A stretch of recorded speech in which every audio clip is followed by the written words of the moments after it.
Welcome back, everyone. Welcome back to another weekend edition, the final day, the penultimate day, the second last day here of the playoffs of the RSL Rival StarCraft League Season 4 2026 Playoffs Day number 6. We are here, we are back, we are live with the second last day of the playoffs. Here we go. We are back here, and we have a banger of a PvT ready for us here tonight. It's going to be a singular series, Maru versus MaxPax. I'm, of course, just VIP with him. I'm joined by these amazing players, by the people in the chat, and, of course, by our lovely co-hosts, by the main casters, by Gemini, State, Sturgeon, and Tasteless. They're, of course, going to be covering the mainstream. Meanwhile, we are here co-streaming. For those that are curious, this is the official co-stream, or an official co-stream.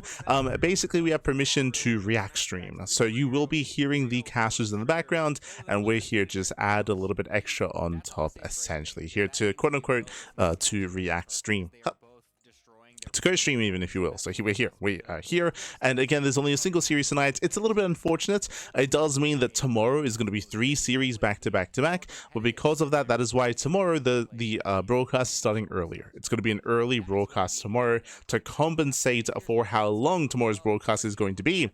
Otherwise, here tonight, only a singular best of 7. This is the upper bracket finals. Both Maru and MaxPax have made their way through the event all the way to the upper bracket, and I'll be honest, it's probably going to be a short series. I say that, if you've been watching Maru's PvT as of late, it has been hyper aggressive. I'm talking cheese, proxies, all-ins. Macro games are a rarer sight. Now, I will say that Maru, he usually does play macro, and he does play for the late game on certain maps. Think of Celestial Enclave, that comes to mind. Think of potentially even Winter Madness. Like some of these larger, more defensive maps than Maru, he will try to be greedy on instead. Be greedy, go for really drop heavy play, and build up into a 4 and 5 base economy. But it's typically only on those larger maps. All the other maps, he's an animal. And we'll see if MaxPax can keep up. We'll see if he can keep up with the tenacity, with the aggression of Maru. Let's go. Go ahead and check us out on Patreon, of course. This has all been funded by you guys. We've always appreciated all you guys. Let us go. Meanwhile, if you want to support the RSL, you can do so via the Patreon, !RSL in the chat. Got you. And you'll get a link to the Patreon page to help support this event. Likewise, you can also check them out over on their respective YouTube channel. Likewise, we are also live on YouTube as well, covering the event on multiple platforms. And yeah, I personally can't wait to sink my teeth into this, especially because it's quite a rarity here. Maru doesn't often play in online tournaments, so Maru versus MaxPax, it's a matchup that doesn't actually happen quite often at all. I'm curious how long it's been, if at all, since it's been since Maru and MaxPax have played against each other. I'm quite curious, actually. Hold on, let's find out together, Pat. Let's find out. I can't imagine they play often, but I'm gonna predict that they played once, like in 2023. let's find out. They must have played like at least once a year, sort of thing, right? Un momento. Smash a I'm looking it up. in the comment section. Just whatever you want. Do absolutely everything. Okay. So, going everywhere on fun fact, I mentioned that I expect that they played once in 2023. They didn't play at all in 2024. They played 0 times in 2024, which is no surprise to me. They played 0 times this year. This is the first time they're playing in 2026. They did play once in 2025. Last year, RSL Rival StarCraft League Season 3. So the last season of RSL, Maru 3-0'd MaxPax. So he 3-0'd him last season, and we'll see if MaxPax can fare a little bit better here the following season, the following year. Oh boy. Hey. So there's a slight recent history between the two of them, with Maru's 3-0. Hoping that it's not one-sided here. I'm hoping for a back and forth, especially because it's only one series tonight. So that makes me want like a back and forth ace match even more than normal. Give us some games, Pappy. Give us some StarCraft. It's gonna give you so much MMR just looking at the aura of it. It's an awesome poster, honestly. So also, I do want to apologize. We didn't cover the Kung Fu Cup this morning. That was just because, fun fact, I was notified today that, hey, I wasn't notified. Like, I already knew that I was going to be judging TLMC. My apologies. I was already notified that I was going to be judging TLMC, but I was given the spreadsheets and the listing of maps all today, and I got a week. I got a week to get to work, so, oh boy, we're going to have to adjust our schedule. But for now, let's jump into our upper bracket finals. He's very early. early. All High right. octane let's go. start. Let's go. MaxPax at the top right. Oh, Yeah, this is gonna spawning be in the fun. right-hand corner, we have our Danish Protoss player. It is going to be MaxPax with Sidestone Gaming. In the bottom left, we do have the South Korean turn for onside, Maru. And if you're in the chat, it's Gambit time. Predictions are open. Place your bets on who you think will claim the series. Best of luck in the chat. Best of luck, Pack. Best of luck. Just bringing out the proxies. I mean, he's been loving this. He did it again. And as I mentioned, I expect this to be a short series. I at least expect hyper aggression at Maru. It does open up proxy 2x in the natural, in the pocket. And this is honestly flipping the script from the last time these two played against each other in the RSL Season 3. I think it was the semifinals of the Happy Easter. True. Happy They Easter. started that series off also on Celestial Enclave, and it was a long, drawn-out macro game. I want to say like 25, 30 minutes, if memory serves.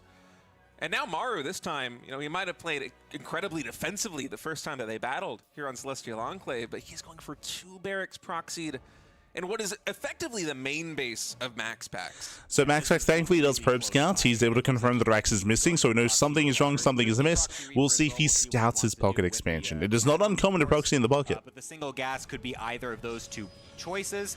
Honestly, if he just goes straight proxy Marauder and just kind of sits there with a bunch of them, like it's a TvT or something, that would be crazy. It's going to be Marines! Ooh. And a bunker. What? Bunker he's going rush? to drop a factory and do some kind of push? I mean, the factory would be at home, I'd assume? Well, the bunker what the makes heck me is think this? that he wants to just hold this position, and I mean, you can't leapfrog bunkers into the main Yeah. base. So if Yeah, he the throws bunker is an down oddity. factory, I agree well, with the guess is States, a little bit less in the sense that a bunker feels kind of weird that we would want to establish something different, What am right? I watching right now? Where's the gas going to be going? I think it has to be a proxied factory. It has to He be scouts factory. it anyways with the Zealot. Okay, so he's coming on down. He sees that the bunker is going to be here. He sees the multiple Marines coming out, which is, again, the last thing I expected, considering he did. He is going to leapfrog the bunkers like He's it's a cannon leapfrogging. rush. Oh my god, this is an absurd. Okay. Probes being pulled. I mean, he of course, can pull be able back to try the and kill bunker us. now. Great micro Yeah. from Maru kills off the Zealot at the Zealot last goes tick of down. health. And now this Stalker is bunker, about to pop out. The it's bunker gonna is be a not little finishing, harder though. to continue to get up, of course, 'cause the Yeah, Stalker will finish. This is why I was saying I don't think you can do it, because the Stalker should Oh, the finish micro. in time just to take down the SCV, right? He only came with 2 SCVs in total, so instead Maru going to trade out these Marines.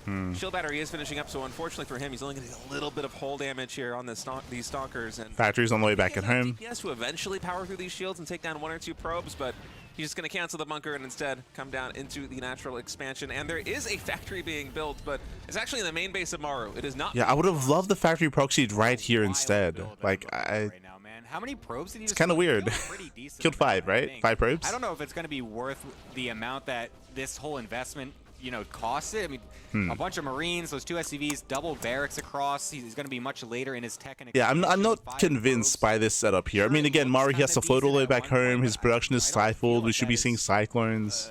I don't think that's what Maru was really looking for with this build, no? Yeah, I gotta agree with you. It's kind of funky going for the bunker leapfrog the way that he did, although I do love the touch of the barracks blocking 3 mineral patches right now. There's like no probes there anyways, but it'll actually make a difference in a little bit once there's more probes actually mining.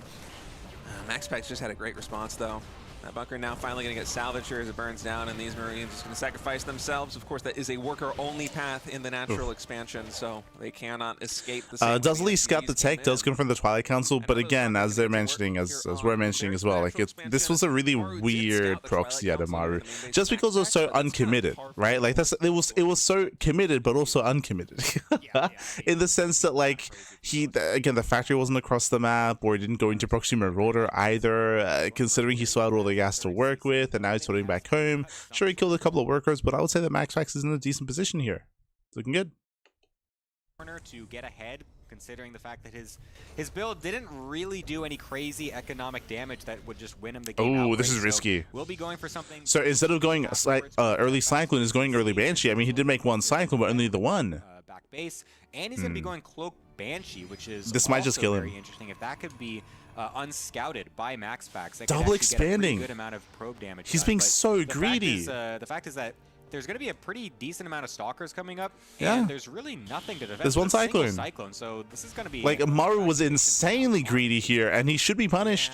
Yeah, it's going to be hard to mine from the natural expansion for quite a long time, and even the Banshee, you kind of need to wait gets for Cloak scouted. to be done to be able to shoo away He these gets Stalkers, scouted. because even with the Cyclone, with your Not barely like anything this. done with just that 1 Banshee, he is going to send that across map, try and get some damage done. SCVs are frantically repairing this one bunker, but with 4 Stalkers and some nice shuffling away from the vision of the Cyclone. If the Banshee wasn't scouted, then maybe. But again, the Cloak was I mean, the research was revealed on the tech lab on the starport. So he knows there should be a Robo on the way with the observers. There should be. I guess he does have the extra. Show us the production tab. Yeah, there it is. Robo's done. Losing that. But I mean, like, you're down to 29 SCVs at this point. The Banshee with Cloak was also scouted, so there should be some defense back at home. The Pylon spotter is a little bit late to actually see it, but the battery is in time, and so he might lose a probe or 2, but the battery will come on up, and that will basically heal that. So it'll keep the probes alive until the observer comes out, and MaxPax will be sitting very pretty. He already had that 1 battery in the main from earlier, so yeah, this is looking very good for MaxPax. Oh, yeah. Yeah, only losing a couple of probes in total so far this game. Oh, actually, it's target fire. Yeah, I guess the Marines eventually did get that work done. Here comes a counterattack. There's not really much at home to defend. Natural expansion, so he will, in fact, see the Maru is going for a 3cc play. Does break the lock on. Tanks are getting in position.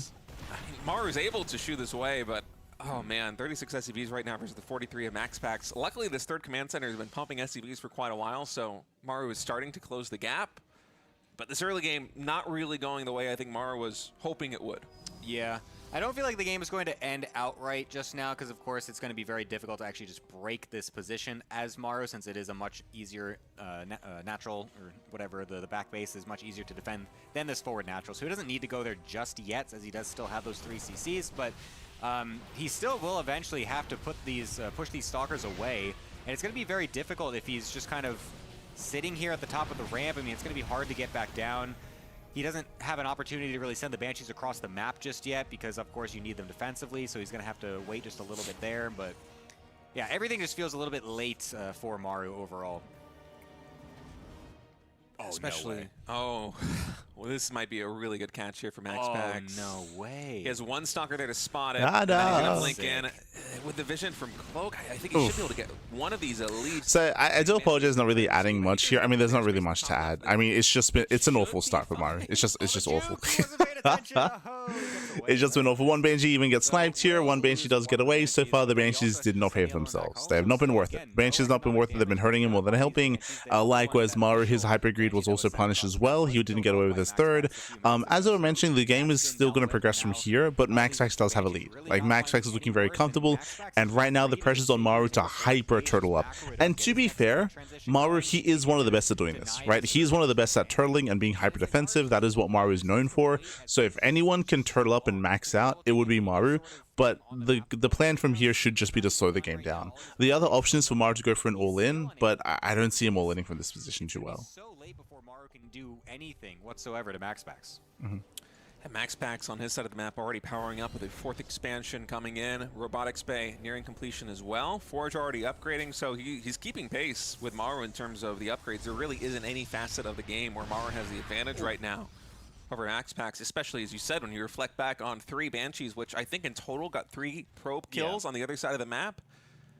There's not a lot going here for Maru, but fortunately for him, MaxPax, he's been investing a lot into gateway units in terms of just exerting pressure here in the natural expansion. Nice snipe on the sentry. And so there isn't some big tech coming in for MaxPax. Like, he doesn't have Psionic Storm just yet. I think Colossus production only just now beginning here with Thermal Lance. So MaxPax's army isn't particularly refined. In fact, I actually give the edge to Maru because he's got a Raven, he's got a Siege tanks. He is going to have a bit of an upgrade advantage right now with 1-1 finishing to just the +1 ground weapons of Maru. But map control firmly in MaxPax's control right now. Yeah, it's going to be really hard for Maru to actually get across the map. So, like, sure, his army is pretty good at this current point as MaxPax is still transitioning, but how does he actually walk across the map easily without getting contested? The forward base even getting taken from MaxPax here. This Banshee found its way across, but again, there's batteries back at home, so there's nothing that you can actually attack with that Banshee, as it will just get healed up by the batteries. And yeah, I mean, MaxPax is kind of bringing everything home, actually. I mean, the Banshee does lead scouts, does scout the Bay, does scout the Colossus production, so now Maru knows that it's going to be a Colossus heavy style, and Maru's pushing. And Maru's pretty all-in here. I mean, I say pretty all-in, like, in the sense that he's all-in. I should just not second-guess myself, okay? We need confidence in our statements, man. He's just all-in. He pulls the boys. It's all or nothing. Either he kills or he dies trying. Let's go. This is it for Maru. And we're just talking about how Maru has a little bit of an edge in terms of army. MaxPax is going to meet him here in front of what should be the 5th base. Not yet, none. Armor shredding missile comes in from the Raven, so that's going to Zealous, they just confirmed the all-in. for now. They catch reinforcements. This is actually a pretty threatening push from Maru. Oh, the tank shots. Unsieged No! right there, and unfortunately MaxPax not have high ground vision, unable to punish that fact. And now this army is getting very close to MaxPax's side MaxPax, of the map. sorry, Maru can move in. Pretty decent engage, anti-armor missile going down on a lot of those units, and not too much from Maru has actually died so far. We really need some more Colossi and more units coming out from MaxPax. Yeah, the Colossus is going to be zoned away. Maru's pushing into the Naturals, getting himself the Robo. Can he get himself the Colossus? Going to anchor the position between the natural and the third base right now as the bio moves into the natural. Maru trying to find an angle right now, but he's surrounded on both sides. MaxPax doing a very good job of splitting his forces, reinforcing only here in the natural expansion. Maru would love to pick off that robotics facility, prevent any more Colossi from joining the field. And notice, because of how late the starport was, these medevacs very low on energy right now. The bio is still struggling to get healed up. Yeah, it's actually massive because the amount of stims that Maru's having to do in this prolonged engagement is going to make his army just significantly weaker. MaxPax coming in for the surround. Yeah, warped in behind the army. Collapses on the tank. Blinks on in onto the tanks as well. That's going to be a GG. MaxPax with the patience to take that game #1.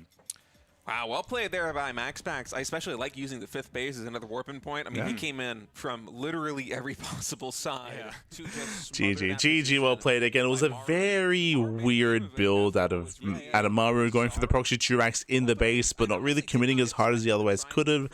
So minimal damage. He was able to deal minimal damage. Really, more than anything, MaxPax came out ahead. After the early game, he was able to shut down the aggression, able to punish the greed, able to punish the Banshee play as well. And again, Maru, he was forced into the all-in. He has to do one of two things, either all-in or hyper turtle up. He chose to go for the all-in, but again, he was even then being stifled. He had no more reinforcements, and again, MaxPax even setting up that surround by warping at the 5th base and getting a full surround on the army.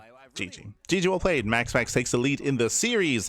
Fun fact, this is the first time that MaxPax has taken the map off of Maru in like 3 years.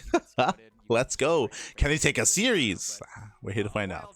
Didn't really work out. MaxPax just so far ahead, even though it looked a bit threatening for a moment, able to still clinch it up. Yeah, Maru just not able to get enough done with that opener. The Marines, I think, in total got maybe 4 or 5 probes. Yeah. But he lost the 2 SCVs in the process of doing it. Obviously, all the production time on those 2 barracks. And then all the Marines as well. Yeah, the 3 Banshee follow-up as well, just getting a handful of probes. MaxPax was mostly uninterrupted, so MaxPax converting that early advantage into a convincing Game 1 win here in this best of 7. Map #2 has loaded in. MaxPax versus Maru continuing on now. Can Maru fight back and tie the series up 1-1? It also shows just how impactful the early game is. Like, the reality is that from the early game, Maru was just playing from behind. It was just straight up. The early game is crucial here in StarCraft, and here we go. We're getting to game #2. This one in PvT. It's pretty small. Yeah, you can get across pretty quickly. It doesn't look like he's sending out an SCV just yet. So yeah, it looks like this one might be getting sent across. Perhaps we'll see. What he wants to do with it. Yes, there he does go. Hello. But yeah, it's a bit of a smaller map overall, but it is, I don't know, I kind of like this map. It's kind of a nice, just solid map overall. I feel like it's one of the better additions of the more recent map pool. That's just my personal opinion of this map. Yeah, it feels like it's almost a stone's throw away, though. If you're able to get the engineering bay block here as Terran, the push out into what would be the triangle 3rd base here for MaxPax is just so close to the natural expansion of Maru. It's just a couple of screens away. Show us what you got, Maru. I know when Mapu... Here comes the ranks. Scouting for it? It looks like he was kind of scouting for an eBay block coming in. It's not even an eBay block, though. It's going to be a proxy barracks. Oh my god, dude. Maru's bringing out all of the crazy stuff these last couple series. I mean, so this could be proxy Marauder, and you bank up your Marauders, and you make Marines at home, and then you just pull the boys, or it could be 2x Reaper. Proxy 1-1-1, which was crazy. So yeah, Maru really thinks that this is the answer to the matchup at this point in time, it seems like. All right, Barracks is finishing up now. We are going to have a Marine first coming out of this one. Show us a Marauder. MaxPax does not want to test it, does not want to go into the main base ramp. Show us a tech lab. We're seeing only 1 supply depot. You're thinking as MaxPax, this is likely a fast expansion build. And similarly to before, we have no orbital here in the main base. So this is going to hide the timing here for MaxPax. He sees the command center getting thrown down in the natural expansion. There's a tech lab. Just at the right time. And so we're going to have a tech lab actually being built here by Maru. So likely to be concussive shell Marauders plus reactored Marines here in the main base too.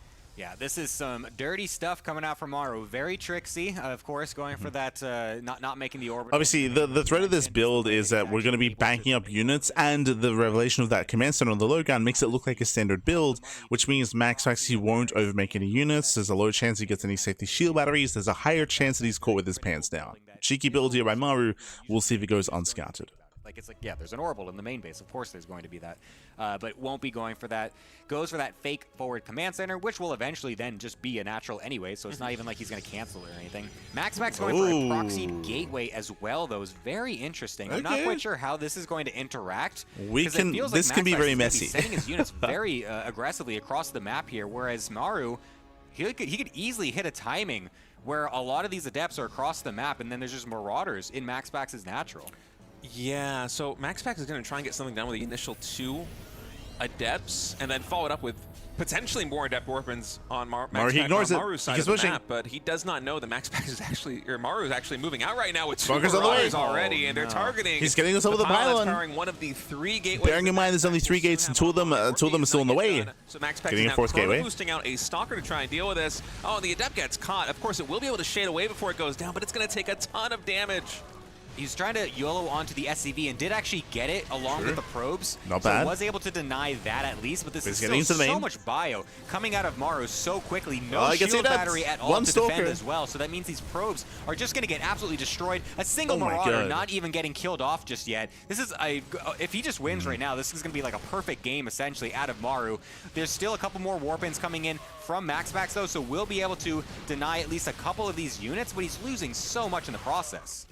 Yeah, with a pro pull, MaxPax should be able to stabilize. Keep in mind, he still does have 2 gateways online. Stalkers are getting caught out. Gateway near Maru's side of the map, and Gets one. There's 2 left. He's going to be using this as kind of a staging ground to push into the natural expansion. This isn't good enough damage. He killed 10 probes. That's not good enough. Half of Maru's military production is on MaxPax's side of the map, and we already see on the minimap a couple of units getting warped in. He wants to prevent Maru from getting any kind of defensive foothold here in the natural expansion. There is just a reactor barracks he's punishing at the top of bunker. Ramp. If MaxPax He's gonna can deny shut down it. this bunker from getting up, he can do shot. big counterattack damage. Yeah, this is really interesting. I'm sure Maru was not expecting to see a couple of units already in his natural when he was just defending against or attacking a bunch of them on the other side. So now this is kind of a chaos situation for Maru, as even the bunker or the supply depot is down. So that means the adept is going to be able to get in. He can easily walk the stalkers up as well. SCV's forced to come off the line to be able to defend. Feel like we're seeing the exact same thing, but on the opposite side of the map now. Oh, the as body MaxPax is just killing everything. Maru that's gonna be not game. That's too anticipating much. this proxied gateway, and it's falling flat on his face. The proxy gateway is huge here because, as they were mentioning, the bunker should have finished. It should have been full of Marines. We should have had a longer mid game here, but no, Maru gets caught with this man's out. It's Maru's turn to be caught out. Double the worker count right now. He's caught out. Maru, and there really isn't an answer for this. Maru's going to use the Marauders on the other side of the map wisely to try and create an economic problem here for MaxPax in the natural expansion and tax the multitasking here of MaxPax, but I think this damage is just a little bit too much. Ooh, yeah, this kills is every crazy. Marine. Just the amount of knowledge that all the MaxPax SCVs. seems to He's have got him. in this early game matchup. He's just navigating each of these situations so well to just come out on top, even though these builds are quite strange, and frankly, this other one, especially this game, just not scouted. Just no information whatsoever that this was even happening, and he just is able to navigate it perfectly with a great defense, and then just knowing exactly what he can do with that gateway that he already set up. Just go right for the counterattack and just end it before Maru can stabilize. I mean, that was beautifully done there by MaxPax. Maru just not able to get enough. Yeah, it's not like there was any foresight out of MaxPax, but really good use of the kind of setup that he had already gone for here in the early game. Bearing in mind that he was going for 4 gateways. To be fair, one of them was depowered, but he did go to 4 gates back at home. One of them was proxy, so it was a hyper-aggressive build out of MaxPax, and because that proxy meant that he could defend and also punish as well across the map by counterattacking and denying any kind of reinforcements. If there wasn't a proxy gateway across the map, if that wasn't set up ahead of time, then the game would have gone on. Then Maru would have been able to claim his natural, get his bunker up and running, and make a game from it from there and get into the mid game. But thank thanks to, of course, those reinforcements, we saw Marines going down, Marauders getting caught, SCVs as well, and that did straight up end the game. GG all played. So I would agree with State and Gemini in the sense that really good just kind of flexibility or just use of the situation there from MaxPax to be able to adapt on the fly, recognizing like, oh, hold on, like you're being hyper aggressive here. Chances are you're not gonna have anything across the map, but let's make use of this proxy gateway. Let's warp in across the map. Let's punish you for being overly aggressive and for failing to do enough damage. And with that, GG. With that, GG. With that, MaxPax, he's up 2-0, and we're getting ready for game number 3. We're going to be coming to a short break. Let's go. Let us go.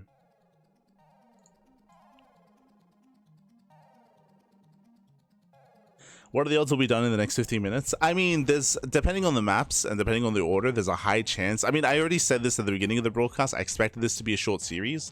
Again, if you've been watching Maru as of late, then this is kind of expected. But we'll see if Maru does shift gears. I would have assumed that if Maru had taken a 2-0 lead here, if these cheeses had worked, then they would continue. But now that they failed, and now that we have a bit of a break here, it means that there's a higher chance that Maru will adjust and try to take a more standard approach instead. But it also depends on some of the maps.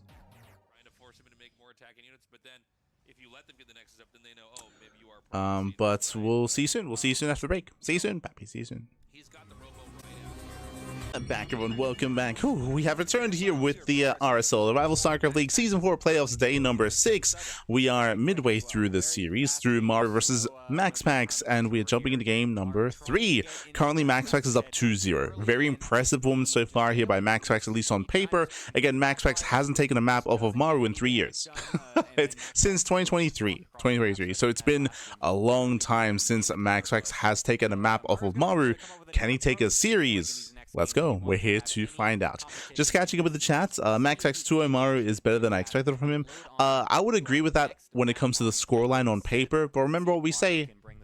Context matters. Context does matter. Based on the games that we've seen so far, it's basically been MaxPax with build order wins, to be honest. Like game 1 and game 2. I say build order wins. Game 1, like I just had like Maru's build made no sense. It was an odd build. That's what we said at the time. It was an odd one. It was an odd game 1 build from Maru. Game 2, MaxPax, he went 4 gates blink. He went for 4 gate opener, I should say. So he had excess units to work with, and he could also counterattack because of the proxy, so that just hard countered what Maru was going for. So far we just haven't really seen kind of what Maru's made of this series, and MaxPax has been playing solid. Just solid player to MaxPax, has been shutting Maru down, and we'll see if Maru does adjust coming into the rest of the series. Let's go. We'll be seeing something a bit more normal out of Maru, is my prediction, of course, since those two proxies really did not work. Thanks so much. Context, I missed game 1. If you missed game 1, Maru, he went depot gas into proxy 2 racks across the map in the pocket base of MaxPax on Celestial Enclave, but he didn't do anything with the gas. Like the cachers and I myself, we were assuming that he was going to proxy a factory, but he didn't. He just went proxy racks into bunker rush, but the bunker wasn't within range of anything, so he just got bullied. Like it was an odd build. It was an odd build in game 1. It was a weird one. You don't have to watch it. It's fine. But here we go. We're getting into our next game. Right now, as MaxPax sees no SCV going down to the natural expansion to start a command center, so he's just going to double check exactly what is happening in Maru's main base. For the first time this series, double gas open out of Maru, going for a faster factory. Going for the 2 gas factory, likely for some Reaper Hellion. Very standard opener off the 2 gas from the Terran players. It's something that we see pretty often from them. How aggressive you go with it is up to personal preference, but usually we just kind of see it's a couple Reapers and a couple Hellions, and then you kind of go into a best of 7 style after that with the Starport. Plenty of games, Pappy.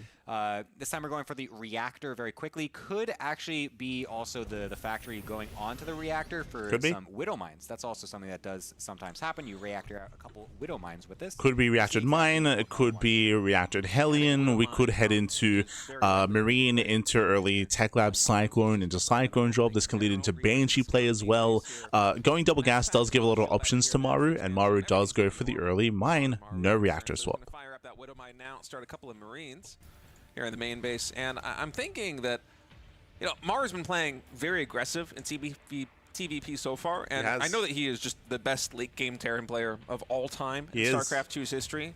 But I kind of feel like he's going to continue going on with that theme, even though he is going for a very standard opener right now with a Widowmine drop and a fast expansion. I wonder if we're going to have a really quick siege tank push as a follow-up to this. We already see, I think, the tech lab coming in now in the factory. Good. It wouldn't surprise me. Yeah, it could be a good follow-up indeed. The hallucinated Phoenix going to be coming on in to scout absolutely everything. Scouts Tech Lab, big scout here from so MaxPax. He'll be able to have everything that he needs. Sees that Widowmine as well. We'll just kind of bait that out. So it's not really going to do anything because, of course, it'll get its recharge back by the time it goes across the map. But it's good to just confirm that that is there. What was I going to say? It's kind of interesting as well because, like, Safe build at a MaxPax. 3-gate blink. Out of Maru, and then the reaction from MaxPax is to go for that fast sentry. I think that's just an overall good play to be able to get the deep scout because they can be going for so many different things as the Terran player in that scenario. So for MaxPax to get that early scout off is very critical, and so he's going to be pretty well prepared, I feel like, for this Widowmine drop coming in. Yeah, Maru is also quite aggressive with the Widowmine drops in general. MaxPax this time with Hallucinated Phoenix not able to spot where this Medivac is going to be coming in on, and I just fully expect Maru to completely send this. There is also only one Stalker here in the main base, so I do want to give a shout out to Gemini. State didn't really touch on it, but Gemini, for him to bring up the fact that after MaxPax saw the tech lab, he went for the straight sentry, a follow-up sentry I should say, into a second hallucination just to ensure what the add-on swap was looking like. So he should be able to get eyes on the Banshee, and I believe he does.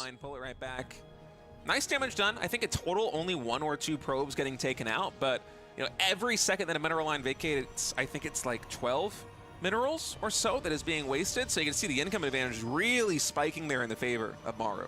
Yeah, that's really nice. Of course, Maru keeping the one Widowmine alive as well is going to be really nice. Trying to drop it in a cheeky spot, but does get spotted, so needs to keep that away.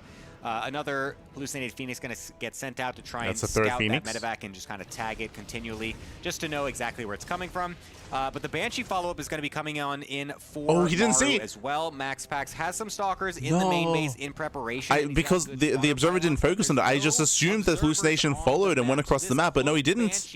No shot, no detection. Now MaxPax is definitely going to be taking some economic. Where did that second hallucination go? Was it denied? On the transfer from the main base to the natural expansion, there is a shield. If you remember, when the mine drop came in, a hallucination went across the map, and clearly we just saw it. He did not see the production. In terms of mining.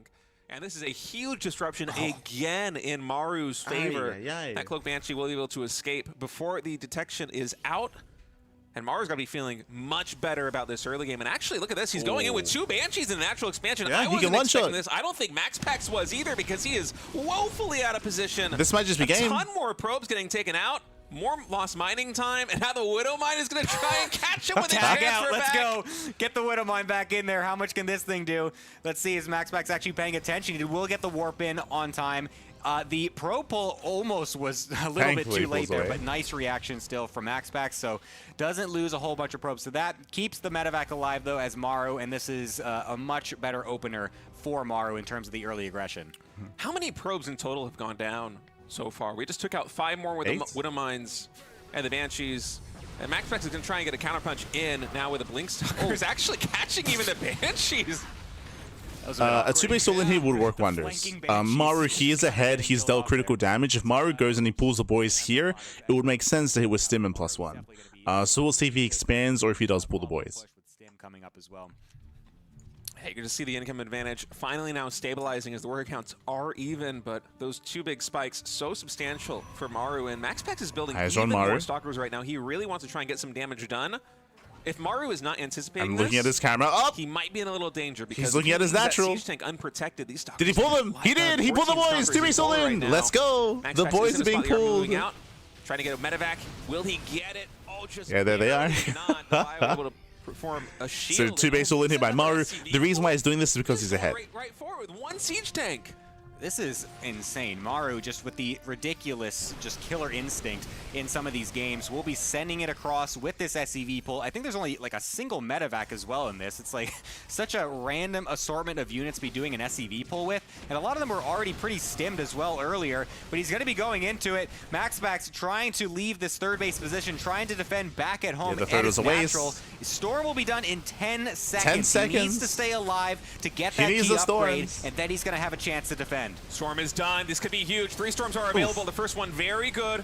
This bio low on HP right now, only 4 medevacs Oh my healing, God. low on energy. Another storm going to come in, zone away the Terran army. Widowmine's getting shots in on the Zealots, but One not the storm big left. hits that Maru needs. Keep in mind, Maru's already lost 18 SCVs, and he's sending already into the natural expansion of MaxPax. He did not take the time to take out the third base, so if MaxPax can push Maru back from this position, he is looking at a very good chance of securing a 3-0 lead here in this best of 7. Immortal comes out, Oh, no barely play. able to survive the onslaught from those Marauders, but Maru, he's getting entrenched here. MaxPax, he's going for the Blink Suckers right now by the Triangle third. Those are being dispatched right now by the Marauders. Maru holding on. Yeah, he's going to be able to go for the contain now, of course, as those units on the top right were distracted, but the tank Yeah, on the bunker's left-hand finishing up side brutal. able to dissuade MaxPax's push for now. MaxPax, he can't break out. He needs more Zealots. He does have 2 more storms. MaxPax just thinking he needs to buy a little bit more time instead, just get a few more units out. Doesn't want to go for the bust just yet. And that's I just like gonna this give, Stalker rotation. With the I don't Stalker know, rotation, he like a should get a timer, better angle in the essentially, to tank, actually but make oh, this no, never work, mind. because he's not really Goes the got other more way. units coming across right now. What you see is what you've got for Maru. So he's going to need to be able to kill this off. Templar going to be Ooh, throwing massive down some storms storm. on Oh my top of the God. bio. They're actually great storms. Will be able to kill a lot of this bio. But I feel like for Maru, like if you don't send the rest of your reinforcements, this is going to get petered out pretty quickly.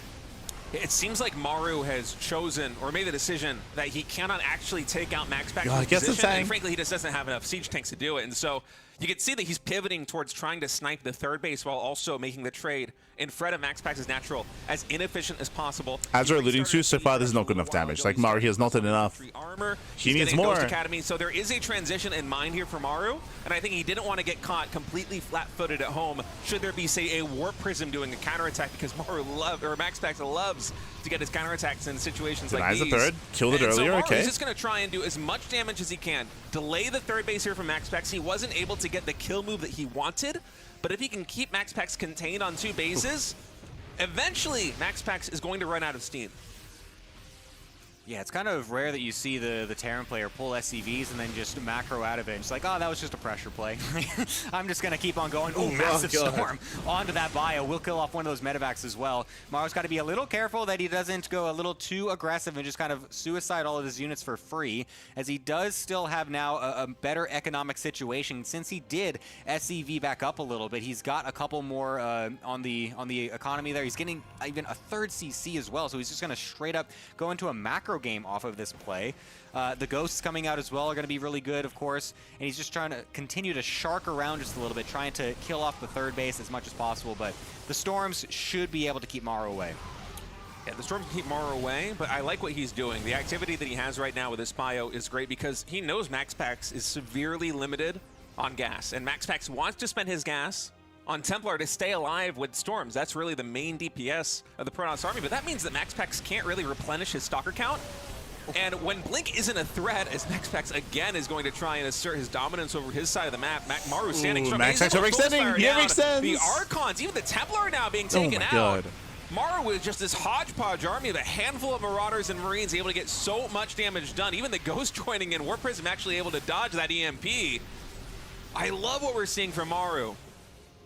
This is so aggressive back and forth by both of the players. It feels like they're not really supposed to be taking these engagements, but they're really trying to just get any little advantage that they can, knowing how strange this game has become. The Prism Micro on the Archons is continue to be great, even using them on the Templar to try and get a little bit more far forward to get some feedbacks and everything on some of these units. But I feel like just MaxPax has got so little to defend. These Archons are on such low shields that they're going to get killed off so quickly.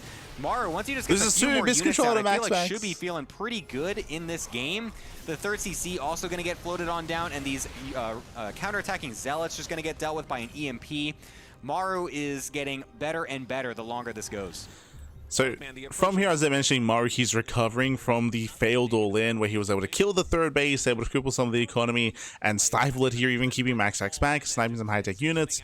I'll be honest, this is, I mean, I guess we'll talk a little bit, like have a meta conversation about the series itself and about the game itself. So far, Maru, he is taking his lead. MaxPax, he's struggling to recover here. He has had a couple of nice moments. He has some couple of nice control moves as well, like micro moves. For the most part, though, Maru, he will maintain himself. He gets his third up and running. He is ahead. You look at the army that Maru had a minute or two ago when he was trying to get damage done as the War Prism is going to do some more damage onto this War Prism. It seems like he shouldn't be there because you would think if he loses the fight, he's going to lose the army, but there aren't any Blink Stalkers to actually chase anything down. There haven't been for 4 or 5 minutes now. So Maru's just been able to trade so cost efficiently, basically trading the energy on the Medivacs and a couple of units as HP for all of these trades with Zealots, with Archons, with Templar, with Stalkers. You can see in the units lost tab, it's plus 4,000 resources in the advantage of Maru. Yeah, this is looking really nice as he's setting up a nice big attack at this point. Finally able to recoup just a little bit after all that hectic aggression. Will be able to go for a very nice blow. He's got plenty of ghosts now in this attack. The couple of Zealots coming on to the third base here, trying to kill off some of these SCVs and distract, but Maru's not going to take that bait. Prism also could go into the main base, but this army from Maru is the big threat. And when your army is mostly Archons and Templar, the Ghosts EMPs are going to be so strong in this position, and even the main base getting evacuated to go to another base as well for Maru to continue to just macro up in this game. So now these Zealots don't really actually have anything to kill except for a Marauder, so that's kind of funny. But we'll be able to do some counter damage. But I mean, MaxPax is like, he just can't get a base at this point. He just had to cancel that fourth base. Like, where is he going in this game? I love the pivot from Maru to go so heavily into Ghosts. We saw 5 Ghosts there on the front line, attacking MaxPax's fourth base. There's even more Ghosts reinforcing right now. I think we might be going up to double-digit Ghosts in just a minute. And it makes so much sense because Maru, again, he's been forcing MaxPax to spend all of his gas on these Templar Archives, or the Templar and the Archons to try and stay alive. And he also sniped the Robo when he went for that initial push into the natural expansion of MaxPax. So true. He knows he doesn't need to worry about Colossus for quite a long time. Finally, he's able to clean up this Warp Prism. And he's even getting a couple of Vikings just for safety. I mean, it's one of those things where Maru, he actually went for his Academy and Ghost production before his third CC. Like, he was taking him quite heavily on 2 bases after the damage was dealt, of course. And now he's maxed. Maru, he's about to max out. MaxPax, he cannot keep up. Not like this, not anymore. Storms are decent, but this is such a beefy army now, so Marauder heavy with Ghosts as well. Back on his side of the map and just try to cause any sort of chaos, because that's the only thing he can afford to send across the map. Everything else is in his army, and it's such a small army compared to what Maru has at this point. EMPs are going to start to blanket all of this army as well. The Storms trying to get close, but just get EMP'd before they're able to do anything. One Storm will be able to tag some of those units, but again, the fourth base getting canceled. Again, MaxPax being set back down to just 3 bases, 53 probes. Nice flank from the Templar on the left, but again, Maru's just got so much EMP energy that he can just continue to go and just go toe-to-toe with all of these Templar. He's even going to be able to chase them down.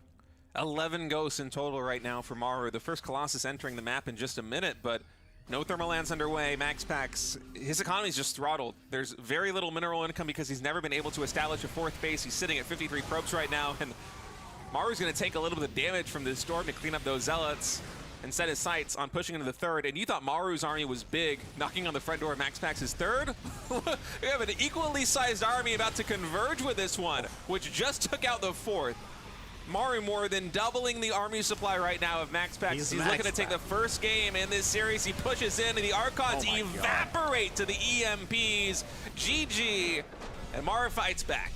Now that is a different look that we've had from Maru in this series. I mean, even just the way that he played that game out, despite the fact that it was a macro game after a failed all-in, you could see that Maru was really just, he wanted to be 100% sure that he was going to win that game before going for the final blow. GG, well played. So Gemini kind of alluded to it here. This is a this to me was worrisome. So GG, Maru, he does put a point on the board, he does fight back. This is a good thing, of course. Now we have a back and forth series. My big concern about watching this game was the early game went as best, like the best that it could have. We were harping on it previously, if you recall, how MaxPax's second hallucination failed to confirm the add-on swap, which is crazy. We didn't, the observer wasn't focusing on it, but I assumed that he rallied the hallucination to the natural first, and then rallied up into the main base from the natural, and he ran into like Marines and reinforcements, and so the hallucination went down before scanning the main. So like this was the ideal for Maru, right? He went unscouted, so he was able to get into the bases, he was able to cripple the economy with the Banshees, and from there snowball into a 2-base all-in to win the game. That's what should have happened, right? Like again, like the early game was the best that it could have been, and the all-in failed. That's what's scary to me. That's what's terrifying to me is that sure, he ended up winning the game later, but like Maru had to fight hard for that. He had to fight very hard for that. Thankfully he was able to pivot away and kill the third Nexus. But I can see a world where he even fails to do that. Like that was that was a concerning game to me, just because the aggression, despite the early game going so well for Maru, was still very difficult to achieve and really difficult to pull off. I feel like after this game, after experiencing this, I don't see Maru. I mean, it is map dependent. I don't think he's going to 2-base all in again or be as aggressive.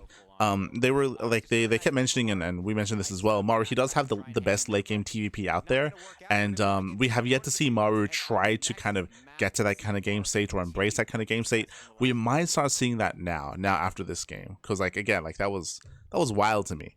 But let's get into it. MaxPax spawning in the top right, Maru down in the bottom left. Maru looking to fight back in this best of 7 series. Really with a strong statement there in that last game. I was getting a little concerned for him after game 1 and game 2. He had some kind of again, they say strong statement to me, at least to me, like again, like Maru, like that, I feel like that all in and game number 3 should have been a cleaner game there, based on the setup. But yeah, it was definitely a little bit more shaky, so I'm concerned, but but we'll see as we're getting into game number 4. This is a larger map, Throne of the Dunes. If you recall, this was in the previous CLMC for the last season, did not make it into the map pool, into the ladder map pool, and it is a pretty defendable map. If you wanted to build up into like a 4 and 5A setup, I can see it working quite well here. But we'll see how our players will approach this, because once again, double gas opener out of Maru. If you remember, with the double gas opener, last game it was a Widowmine drop into Cloak Banshee, but it doesn't have to be. We could see Reactive Reaper Hellion, we could see Mine drop into Tank Push, we can see Mine drop into earlier Cyclones. Like there are a lot of possibilities here, a lot of variations for Maru, so we'll see how aggressive he's going to be. Typically double gas is to be more aggressive. Kind of his bread and butter overall in this matchup. It felt like he was constantly going for them, and it seemed like he understood the way that they work better than a lot of other players. He knows when to go for them, when to not go for them, when to you know, eventually transition out of them, like we saw in that last game. I always keep thinking back though to that one game that he played against Hero in the finals, like the last game of the bracket reset and everything, where he was just going back and forth with the SCVs, like he wanted to pull them, but then he's like, oh no, I'm gonna pretend that I'm not actually all inning, and he brings them back, and then he goes for it later anyways. It's like, sometimes I feel like Maru does get a little bit in his own head with the SCV pulls, kind of gets lost in the sauce a little bit, but so far worked out pretty well in that last game. We'll see if he wants to go for that again. Oh, I'm sure we're going to see at least are we going proxy starports? Yeah. Okay. So we have a factory back at home into a proxy starport across the map. This should be for Reactor Hellion drop, I would imagine. Technically, this could be proxy Liberator. It could be starport. I wonder if we're going to have something like Hellions being shuttled into the main base. I haven't seen that in a very long time. This should be Hellion drop. Finishing up at home here for Maru. We saw this like last week. Yeah, there's that one Hellion in the factory already. But as you mentioned, like this should either be a Hellion drop or it can be Hellion harass at the natural and then Liberator harass into the main. Like it's one of the two.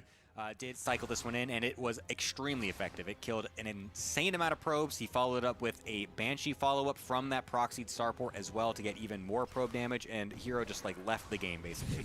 It was an absolute slaughterhouse. So we'll see if Maru wants to go that committed as well. This time he's going for a bunch of Reapers out of the reactored barracks as well. That's a bit of a switch up, and that's going to be very interesting. Going for Reapers with the aggression, with the Hellions, and then using, of course, the medevac to just drop them into the main base at any point in time will be very interesting as well.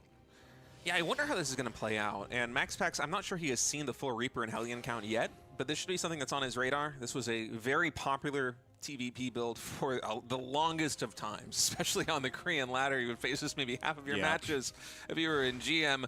And the response to it largely was to try and wall in the natural expansion as Protoss to prevent the Reapers and the Hellions from getting on top going for Hellion Reaper because the reactor was staying on the racks. Okay.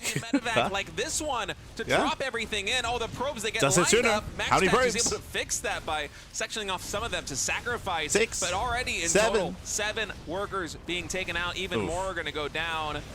A little shuttle micro. He's going for a 2-base all-in follow-up, by the way. Should he want to. He's going to get 12 workers in total. 12 I think Medevac's going to survive. Somehow an Adept got to the main base here from Maru, but... So behind this, again, it was the Hellion Reaper drop, not just Hellion drop into the main base. It's going to be cleaned up, but this is critical damage being dealt in the main. Maru, there's a very high chance he's going to turn this into a 2-base all-in. Very, very high chance. Back at home, he's going for tank production, he's going for a Viking as well. Usually that means the plan is to reinforce across map, and to potentially even pull the boys. Maru Maru knows that he's ahead, so just like last game, Maru gets ahead economically, so all in to kill his opponent to end the game. That's kind of like the name of the game here for Maru.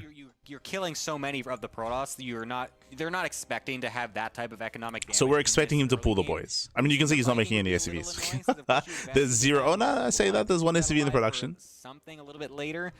I feel like Maru, since he did lose all of the units, there is still a world, of course, where MaxPax sees this as you can see no add-on. There's no add-on on the second racks. Of course, but killing everything still feels okay, and you're going to have Blink as well eventually.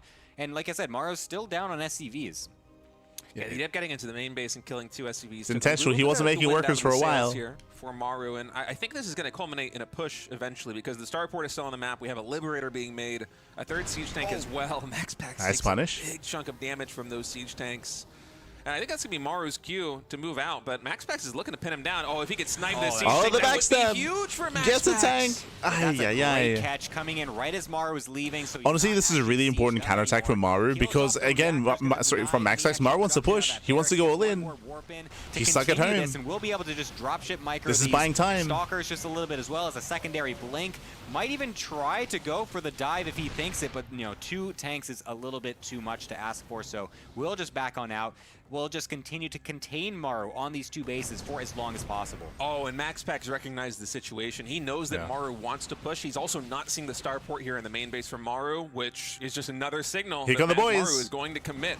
And so he's going to continue microing here in the main base. Siege tank pops, takes out one of those stalkers, and he's got to do the best to kite. He also spots the SCVs, but MaxPax, he's already reacting. He already knows this is coming. 2 more gateways are being. And again, even though the all-in is happening, like it's really smart of MaxPax to be in the to be across the map to catch more reinforcements. Maru's army is still formidable, Gemini. It's a very large army. The Liberators being a big nuisance in the main base as well, stopping mining, forcing warp-ins in the main base. Will eventually kill the Liberator. No, I'm just kidding. He's not actually going to get the Liberator. That's very annoying. Oh, can he get himself the tanks? He gets one. This tank as the Immortal is also at the front, gets its barrier popped though, so that means it's going to be very weak if the units do try to dive onto it. There's still 1 more blink available. Will go onto those tanks in the back end as well. The Marines still ripping through the Stalkers though, as that forward blink leaves them vulnerable for just a moment. The battery not forward enough, but it looks like for now, Maru, without any tanks, he's going to have a... He's actually going to keep going into the Immortal. Maru, he doesn't have enough. He lost all 3 tanks. He lost 1 back at home. He lost 2 here across the map.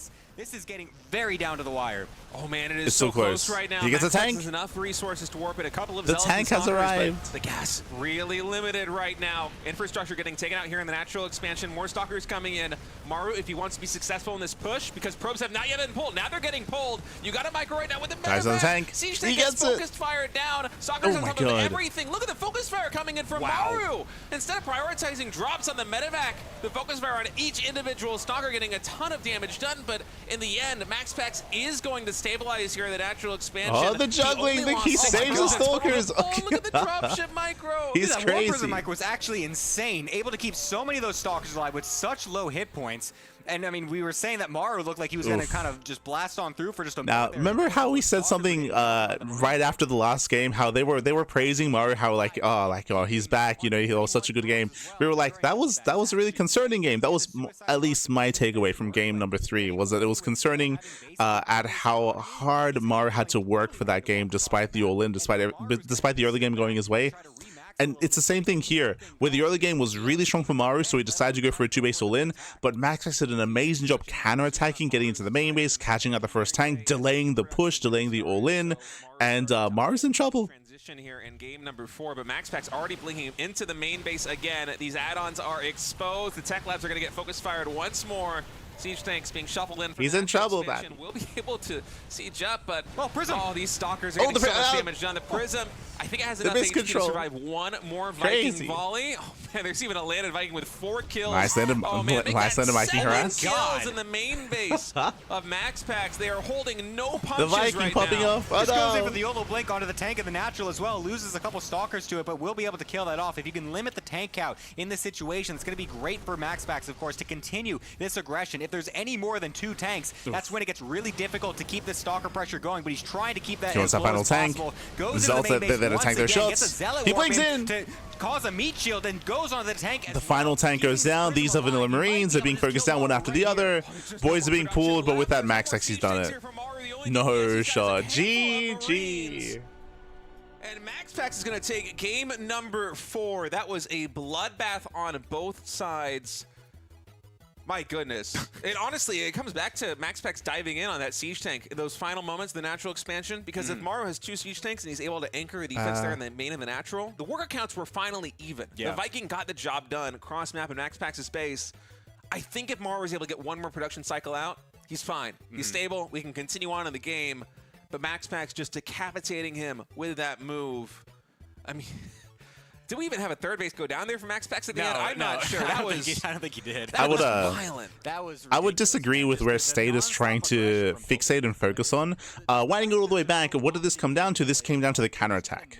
So winding it back here, Maru, he had an amazing start. He killed 12 probes. He killed 12 probes at the start of the game with a proxy starport into the drop into the main base. He was able to cripple the economy of MaxPax. MaxPax, he was behind. He was crippled. What did MaxPax do? He instantly counterattacked. He warped in a bunch of stalkers. He counterattacked across the map. And the casters, they did notice it as well, that this was very intentional because MaxPax knew that an all-in was coming. He knew that Maru wanted to all-in. So the fact that we saw the stalkers hit the main base, delay the all-in, pick off Marines, and more importantly, kill the reinforcing tank. He was able to snipe a tank from the production early on, so what was meant to be a 3-tank all-in was only a 2-tank all-in. That extra tank would have made the world of difference, right? You saw how close that defense was. Like, they were trying to fix it a little bit more about later in the game. So I would say earlier on, the dive, the counterattack there from MaxPax to kill that reinforcing tank before the army got across map was huge. Then he recalled back home. Then he was able to, of course, have that close clutch back and forth. But the fact that he was able to pick off all those units ahead of time and delay the all-in, that was a huge factor to weaken the all-in to ensure that it did not do enough damage. And with that, the 2-base all-in failed for Maru. Did fail. GG, well played. Hi, yeah.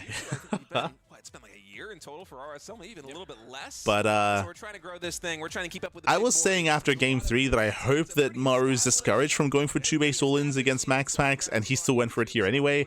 And now I hope that after game 3 and game 4, hope this discourages him. Because both games, like, they did not work out. Even the game that he won, like, he had to recover from that. So we'll see. But here we go. For now, we're going to be going for a short break. When we come back, we'll have the rest of the series. We'll see you soon after the break. Back, everyone. Welcome back to the RSL, the Rival StarCraft League Season 4 Playoffs Day number 6. We are still almost at the end, the conclusion here of our series of the broadcast. Something that caught my attention, by the way, aside from the games themselves. I don't know if you noticed something. There's no Sturgeon, there's no Tasteless. Usually mid-series they rotate casters. They have not rotated at all. It looks like they're not in studio. I mean, my assumption here, there's no Tasteless, there's no Sturgeon. Today's just purely Gemini and State covering this best of 7. Bearing in mind that tonight there's only one series. Only one series here tonight. It is just purely the best of 7 between Maru and MaxPax. Tomorrow is going to be the remainder of the bracket. Bear that in mind. And I'm hoping for a back and forth here. We'll get into it as we are loading into Missing You today. Let's go. Now it is a 3-1 lead in MaxPax's favor. He is spawning in the top left and sending a very early probe out on the map, Gemini. Oh, very interesting. There was once a time when MaxPax, all we really knew of this little kid on the GM ladder was that he had a build, and it involved proxying a gateway on the map in a very strange time in the way that it did line up. And it basically was just called the MaxPax build. It was just the only thing that he did. It was the only thing he was known for, and, well, he was pretty good at it. And it looks like he's going to be bringing it right back out. A vintage MaxPax play coming in to try and send Maru down to the lower bracket. All right, one proxy gateway gets started here for MaxPax. Are we going to have a second one, or will we go right into the core behind this? There are a couple different variants on this build. I know that Trigger's been a big fan of going for one gateway in the main base and proxying 2 more on the map lately. It seems like MaxPax, just the one proxy gateway will be enough. Now sending that probe into the main base to start harassing. So honestly, this is going to work really well here for MaxPax. Winding it back, for the first time this series, Maru is going for an economic build. Maru is going for a Rax Expand single gas back at home, so he's going for a faster CC, and the goal of MaxPax should be to punish that faster command center. So when it comes to the builds here, things are lining up for MaxPax. Yep, he's Obviously going for his Nexus behind it as well, but with this, he's not going super all in with his build. This is not how the MaxPax build works. So if you're looking at that and being a little confused, the whole idea is that you're trying to deny this CC on the low ground. So he sees that it is there. This is the best case scenario for MaxPax. He's going to be getting the Zealot out. I think he usually goes, I think he's going to go for a second one as well, since of course the Cybercore doesn't line up to have the Stalker out at the exact same time. So we'll be going for the double Zealot, then the Stalker, and it's very difficult as Maru, if you do not scout this, to keep this alive. Will the Reaper actually go down? It will scout this out, so that's a massive move for Maru to get this information. Yeah, you need to throw it on a bunker immediately, and you know what? He's not even going to do it. He's going to cancel the command center. That's correct. Yeah, let's just play this as safely as possible. Build the expansion here on the high ground. And now MaxPax is not going to get that much compensation here for this. And even Maru going to the factory first before throwing down the CC here on the high ground. Oh my god, he's doing dance moves. That was awesome. Zealot was having a panic attack. He's like, wait, the build isn't working. It's not supposed to be this way. That was insane. Oh, that's even more insane. Yo, dog, look at that build. Oh, I love this. I was so curious because he was going for the factory instead of the fast, immediate CC on the low ground or on the high ground. I felt we're playing some StarCraft, okay? The wrong play, misreading it, is expecting MaxPax to be more aggressive than he was being, but I mean, it all makes sense now. If he sent that SCV over to the top right, this is a great adaptation from Maru. I'm really curious how this plays out. And this has the potential to be very confusing here for MaxPax. Now, MaxPax is just assuming there's probably a command center being produced that is out of his vision in the main base, but eventually he's going to get suspicious about the lack of a CC in Maru's natural. And as we saw in game number 4, and I mean, even if you go back to game 1 and game 2, Maru's been so aggressive this entire series. It's possible that MaxPax goes for a read and expects a big push coming in from Maru, but I say that, and Maru is now going for a third command center. Hyper greed out of Maru. This one in his main base. Jesus. I absolutely love it. MaxPax did actually get the scout to see that it was a factory as well, so he does know that that's there. He also saw the CC. So Maru obviously wants MaxPax to see this because he wants MaxPax to think that this is just his natural, that he's taken a little bit later. He went for the factory. He's like, oh god, I needed to defend against the proxy gate. I needed to get some production up. And then he goes into the CC afterwards. He wants MaxPax to think that he's just gone for an overreaction. But instead, of course, he's hiding this extra base in the top right-hand side. So will this continue to be unscouted is the next question, of course. Does MaxPax sniff this out? Because this is a very strange map overall. We haven't seen this map in the pool. Of course, this is unique to RSL, so he might not even be thinking that that's a possibility. It's 4-gate blink from MaxPax as well. Is that two additional gateways and a for a warp prism? Is that just a build to win? There is a command center in the top right. And no shot. I have lost back in the day when I was a pro player, having a hidden command center, thinking that you're containing the Terran player. And then it just turns out they have way more money than you could possibly. What they just touched on, I feel like they should be focusing on, is the 4-gate blink. So MaxPax is being hyper aggressive, and Maru is being hyper greedy, right? He went double CC. It means that his production is going to be that much more delayed. Thankfully, he's going from Cyclone into tank production, so his tanks should be able to hold on here. But this is very greedy out of Maru, and MaxPax may just be able to punish him. It's totally even though Maru's down 10 workers and what looks like only one base of mining. So with those mules starting to kick in as well, once they do get dropped down, this is going to be even better for him. He's going to slowly try to take this natural. Doesn't get the Cyclone. Cyclone alive with just barely any HP. That was great micro. You want to keep every unit alive as Maru at this point because, of course, if you are playing against a 4-gate blink player, you saw just that last game how quickly it can easily devolve and how you need to keep all of those units alive. So MaxPax is tanking. Never mind. Got the double tank setup as well. So MaxPax, he could be warping in Stalkers. He's not. He has 4 gateways, but he's expanding, getting a third base, and getting charge. That's not good. This feels like Maru is on 2 bases. It feels like there is no hidden expansion. The only thing that was potentially a little bit suspicious was the timing of the command center. So MaxPax, he isn't being aggressive. He's dropping, yes, but he's not committing anywhere near as hard. I'm not sure MaxPax is going to find that until the end of this game, honestly.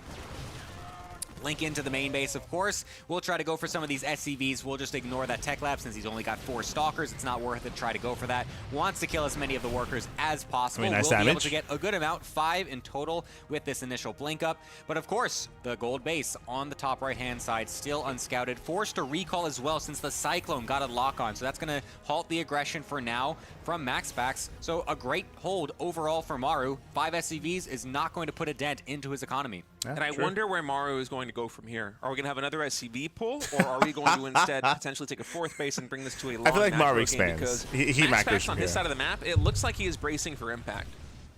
So when it comes to Maru's build, he's getting 2 more Raxes. It looks like he's setting up for a longer game. Like, I don't think he's going to all in from here. Thankfully. He thinks he's a base up. He isn't. And he's powering up with 4 additional gateways right now. So going to at least 8 gateways, adding in Colossus, getting charge, and notably only staying on 3 Vespene Geysers. That means it's less gas for upgrades. We don't even have a Forge on the map right now. It's less gas for a transition into something like Storm. It's mostly going to be Zealots here for MaxPax, and that does not trade well. He's going to try and prevent Maru from taking what he thinks is a 3rd base. Yeah, and I think that scan coming up from Maru on that 4th base location and seeing nothing there is pretty critical for him, because he might now see that and know that MaxPax is being very defensive overall with his setup and won't go for any crazy SCV pull. You don't want to just all in someone that's already setting up for a nice defense in the first place. So I think Maru's next best play, of course, is to just ride this out and just try to keep this gold base income going for as long as possible to eventually catch MaxPax off guard by what is a much larger army a few minutes later catch. down the road. Very And a nice snipe on that Prism as well is going to alleviate a lot of that aggression as well. Yeah, the army that MaxPax is building is going to be very unrefined. The first Forge is only just now finishing up. Maru already has a massive army. It's upgrade, huge. so he's at least 1 upgrade ahead. Again, he's got that gold. And as we said, there's only 3 gases here for MaxPax. We're not going to have Storm. It's going to be mostly Zealots, Colossi, and a couple of gas spent on upgrades right now. So, okay, there's a moment where Maru's going to be pushing in. He's actually just shoving MaxPax back. I was expecting the bio to start stuttering back to the safety of the siege tank, but instead Maru bullying MaxPax a little bit here in the center of the map. It looks like the gold base honestly paid off already, because this army from Maru is massive out of seemingly nowhere. His army is just so ridiculous. Massive tank shot onto the Colossi as well. He's going to just try to dive bomb them. But of course, nice and Maru's doing it. We'll He's fighting back. With the tanks in such an offensive position at this point, very difficult to actually we have a contest series. this location. We should. Reinforcement from the Unsiege. right-hand side. We'll be able to get that. But the focus fire on some of these tanks is excellent for Maru as well. MaxPax is just bleeding out right in front of our eyes.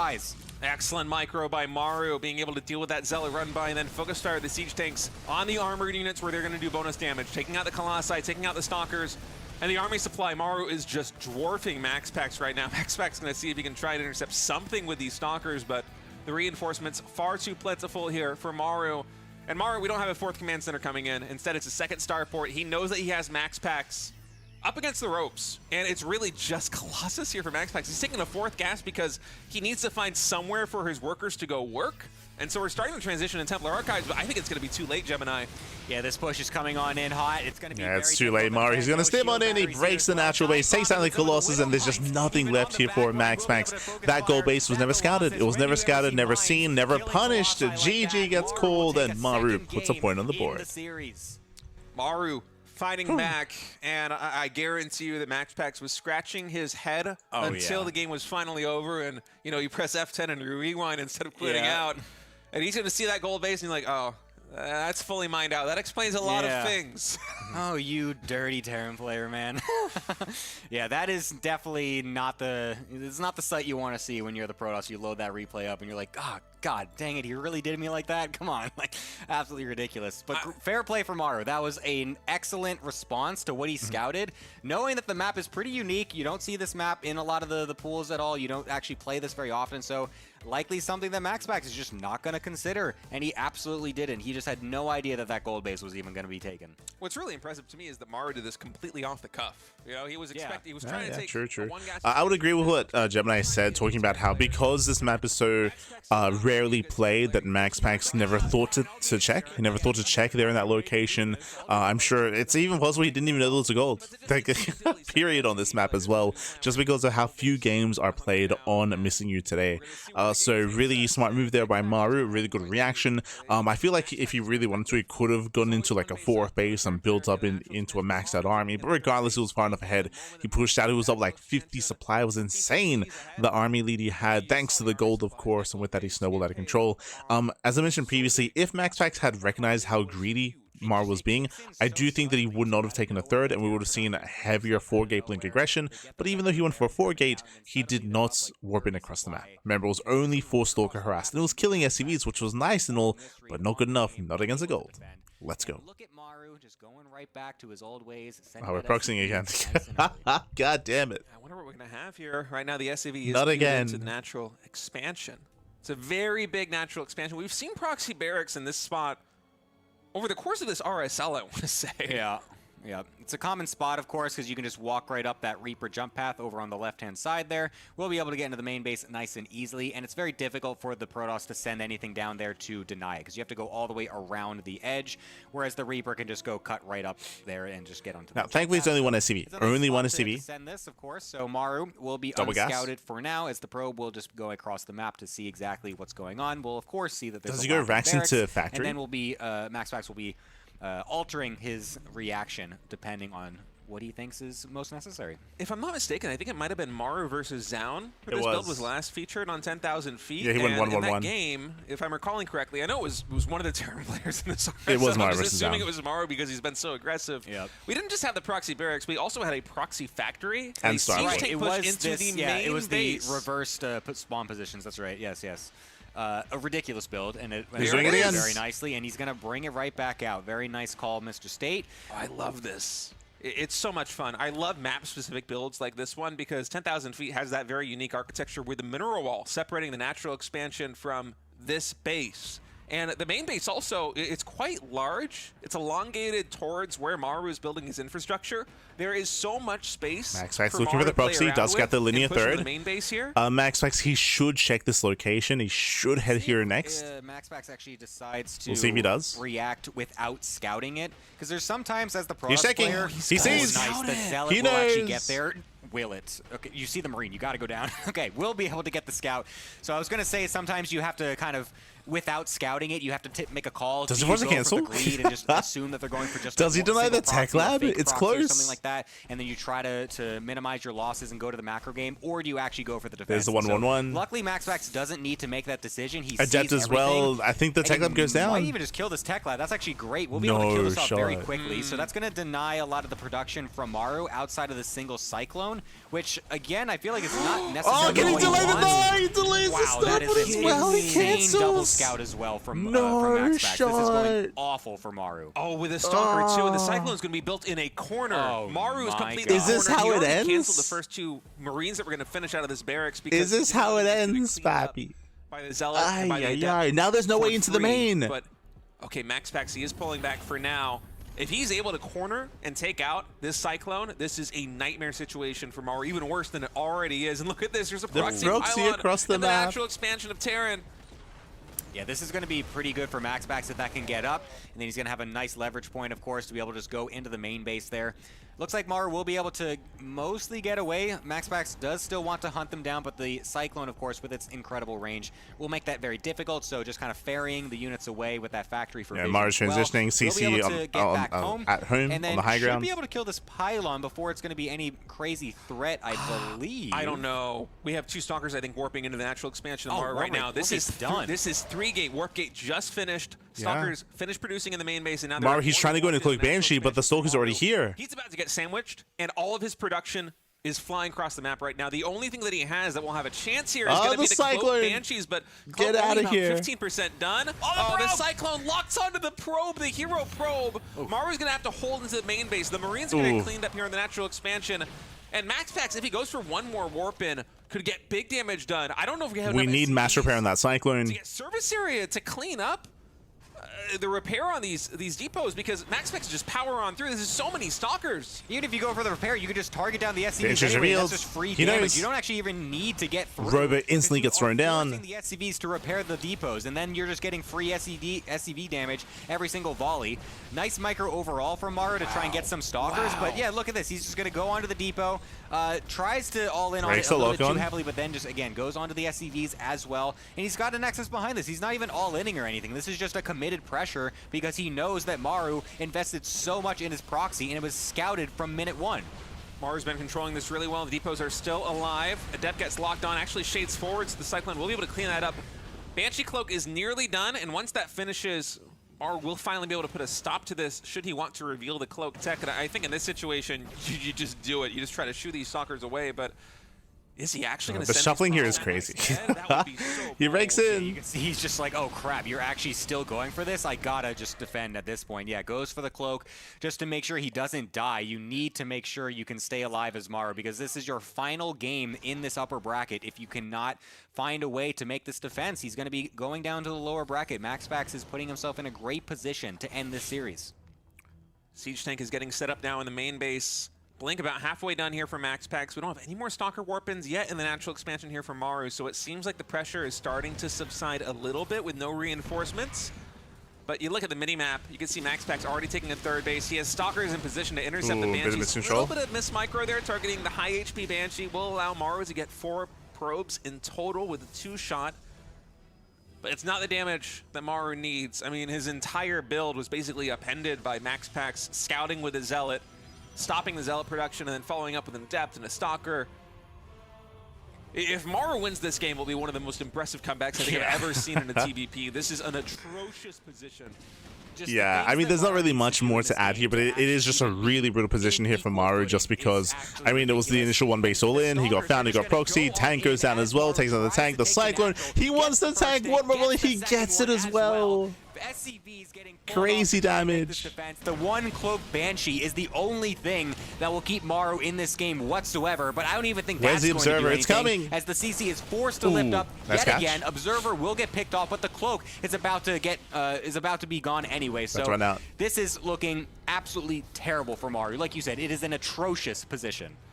Command Center going to try and go down again, but I think MaxPax is going to blink forward once more if he's feeling like it. There's only one Siege Tank here on the low ground, a handful of Marines guarding it with some SCVs there for repair. The Banshee, as you said, very low on energy, so even Cloak is not really in the cards. There's finally the blink forward when MaxPax has enough to one-shot. GG is called, and MaxPax is going to the grand final of RSL Season 4. That was a very convincing win. 4-2. Maru, it was a hard-fought series, but MaxPax just looks so good. Yeah, I mean, outside of just getting tricked by a gold base and the...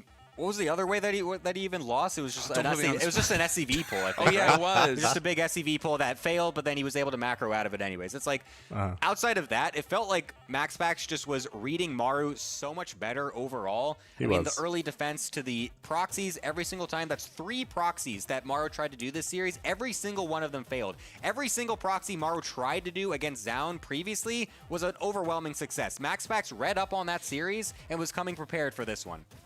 Yeah, MaxPax just seemed to have the answer for every single early game shenanigan. GG, well played. And with that, congratulations, MaxPax will advance on to the grand finals. Touching on what they mentioned here, I would go one step further. I would say that Maru, our biggest criticism of Maru last year, if you recall, I would say that Maru, 2025 was maybe one of Maru's worst years out there, was his predictability. Maru, he was very predictable last year. And if you recall, we were getting really excited coming into the new patch because Maru finally started to branch out. He finally started to branch out and diversify his play, diversify his builds, mix in all-ins with hyper greed, with macro games as well, and we saw a lot more diversity ever since November of last year. November, December, January, coming into now. And that's been my my biggest excitement about Maru's recent form and recent return to form as well. But that was all thrown out the window here because Maru, he was very predictable.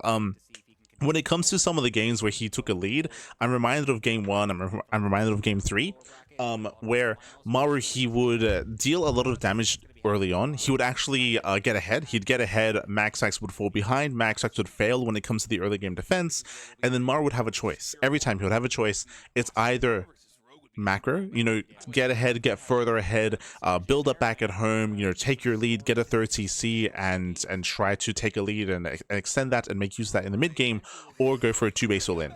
And every time it was a 2-base all-in. And that's what I mean when I say that he was very predictable. Because of that, we saw that both games MaxPax was able to punish, was able to respond with hyper aggression to punish and to delay and to disrupt the attempted 2-base follow-up all-in that Maru would be going for. So Maru, he was hyper aggressive this series. Those are specifically in regards to the 2 base all-ins he went for the 1 base all-ins and proxies. Also, again, MaxPax just had to scout and check. The one game where Maru was able to get a fast one on MaxPax was with the gold base. Of course, a very specific build on a very specific map. That doesn't really say anything about the players. That was like a quote-unquote like build win or a strategy win when it comes to hiding that ninja expansion. But for the most part, again, I would say that Maru was very predictable this series, and with that, MaxPax did shut him down. Maru didn't adjust.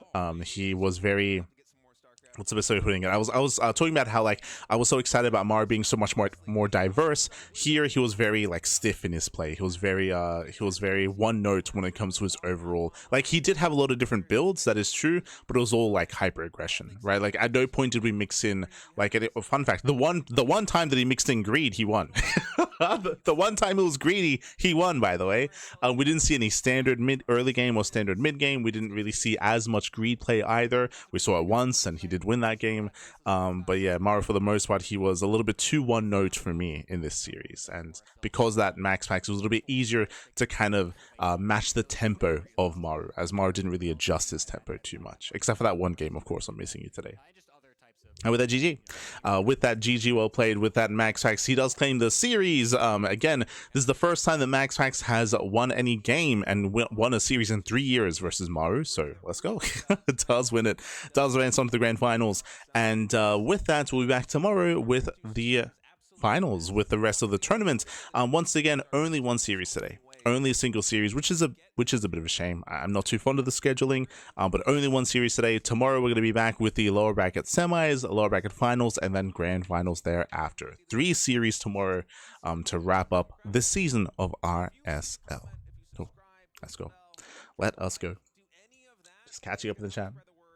Best defensive player in the world, go turbo aggressive every game. You MaxPax, you know, I mean Maru. As you were mentioning, like Maru, he has shown that he can be very diverse in his play. He can be very diverse in his builds. And as I mentioned, the one game where he went for a greedier style and a greedier build, he was able to claim.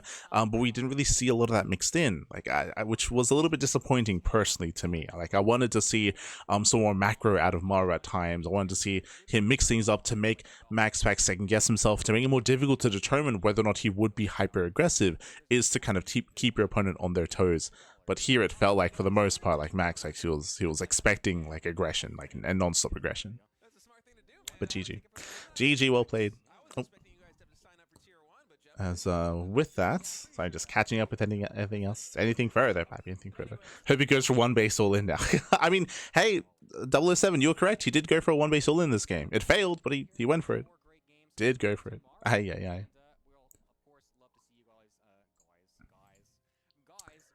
Catching up with the chats.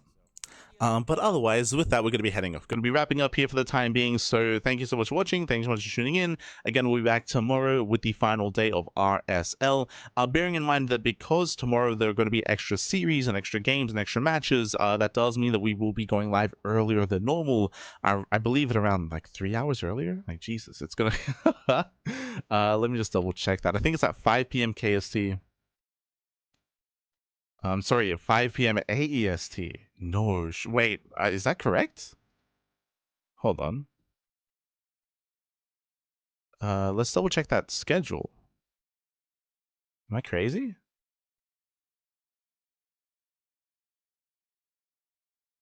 I might be. Hold on, what's TL?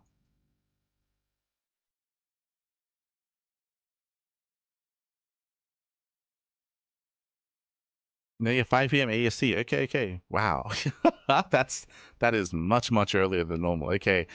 So 5 p.m. That'll be at around 19 hours. 19 hours time. We're going to be live with the final day of RSL. So do look forward to it. So I can close that out. As you can see, it's going to be at 4 p.m. KST. 4 p.m. KST. That is going to be 3 hours earlier than normal. 3 hours earlier than normal. Bear that in mind. So that is going to be when our next event is going to be covered. Now, very quickly here, I also wanted to mention this when it comes to our schedule next week. So originally, our schedule is going to be jam-packed with StarCraft Evolution, with Pegasus Cup, with OSC, with more Pegasus Cup, with Amantas and StarCraft, with a bunch of replay coverage. We might have to adjust that. So I'm going to be judging TLMC again. It's going to be my second time being a judge for the Team Liquid Map Contest. Very exciting, of course. Very exciting. exciting. But I was just given the spreadsheet with all the maps today. I was just given it today, and I have a week. I've got a week to go through all of it, and I wanted to make some streams about it as well. So I don't have a lot of time, and especially if I'm casting twice a day, every single day, I don't have time to do everything. So most likely we're going to be adjusting our schedule. We're going to be moving some things around, freeing up our schedule a little bit more to be able to go through all the maps, to be able to judge properly, and to potentially make some streams regarding it as well. So yeah, I know Kura's gonna be very excited about that. It's about about us moving everything around. Yeah, we will have to adjust our schedule accordingly to make sure that we have the enough time to like dedicate to covering all the maps. I will say that this season there are less maps than last time. Like last time we almost had 100 maps to judge. This time I think we have like around, is it 60? There's like a little bit less than last time. Which will make it a little bit easier. It is a bit of a shame. I do know that people had less time. They had less of a heads up regarding the TLMC itself. Let's see. How many do we have? 30, 50. Yeah. We have like around like 65 maps. So we do have significantly less than last time. So it should be a little bit easier to go through all the maps. But it also means I have more time to like dedicate to each map as well, and to properly like judge and properly critique. So that is going to be the plan for the week. We'll be adjusting our schedule, adding some TLMC judging streams to our schedule.